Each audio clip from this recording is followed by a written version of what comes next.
Good day, everyone. I am Teacher Chloe and I will be your teacher for today. But before we start our discussion, let us guess this word first. Can you guess the word? It's ask, zest, and mint. What do you think it is? If your answer is assessment, you're right. Today, we will continue discussing all about the assessment. But first, when you hear the word assessment, what comes to your mind? Alright, today we will dig deeper on what assessment is. Good day everyone, and today we will talk about a certain topic which is very important sa bahagi ng edukasyon, ang assessment o pagsusuri. And bilang isang future educator at isang estudyante, naiintindihan ko kung bakit mahalaga ang assessment hindi lang para sa mga guro, kundi lalo na para sa atin bilang mga estudyante. Marami sa atin ang iniisip na ang assessment ay basta lang test, quiz, or project, pero sa totoo lang, mas malalim pa ang purpose nito.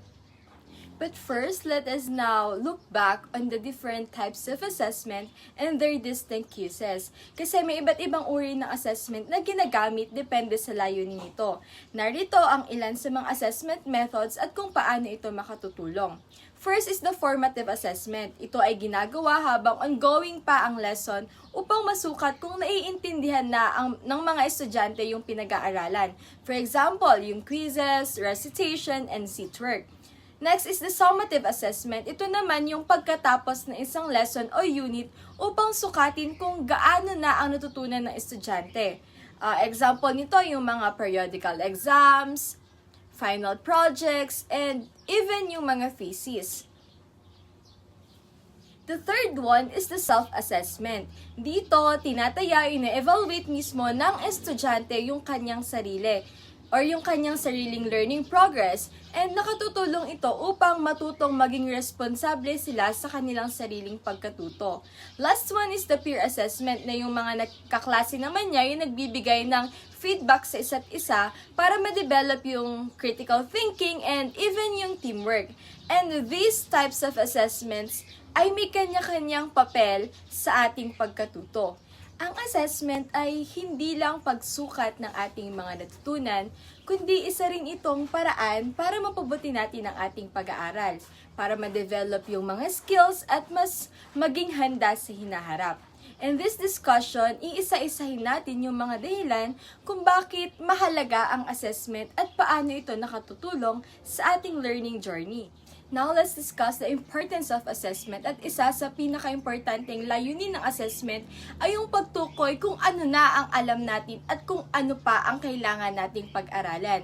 Sa pamamagitan ng iba't ibang uri ng assessment tulad ng formative assessments o yung mga quizzes, recitation, at yung mga summative assessments like final exams and performance tasks, nalalaman natin kung aling topics ang naiintindihan na natin at kung alin ang nangangailangan pa ng improvement. For example, kung sa isang quiz ay mababa ang nakuha nating score sa isang specific topic, ibig sabihin kailangan natin itong pag-aralan pa ng mas mabuti.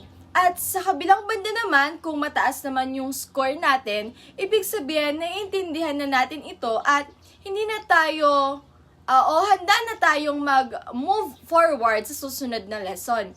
And dahil dito, nagkakaroon ng direksyon yung ating mga pag-aaral at nagkakaroon ng mas malalim na sense of learning. The second one is for our growth o nagtutulak ng pag-unlad o yung growth nga natin.